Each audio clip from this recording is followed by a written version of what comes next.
Wait wait, তার মানে তুই মরার পর নরকে গেছিস তাই তো? তুই কুত্তার বাচ্চা, তুই তুই স্বর্গে পৌঁছে গেছিস?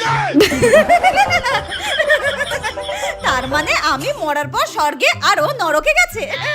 আমি নরকে পৌঁছালাম কিভাবে আর তুই স্বর্গে গেলি কিভাবে?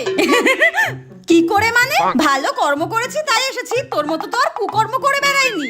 আর তুই তোর কর্মের ফলই পেয়েছিস। কিন্তু আমরা তো বেস্ট ফ্রেন্ড ছিলাম।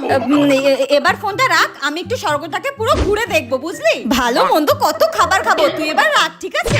আরে পরশুদিনে তো তুই 51 নম্বর বয়ফ্রেন্ড চেঞ্জ করলি। প্রতিটা ছেলেকে বিয়ের প্রতিশ্রুতি দিয়ে একটা ছেলেকেও তুই বিয়ে করিসনি। প্রতিটা ছেলের জীবন নষ্ট করেছিস। তুই কি করে ভালো কর্ম করিস রে? তাও তুই স্বর্গে গেলি আর আমি নরকে।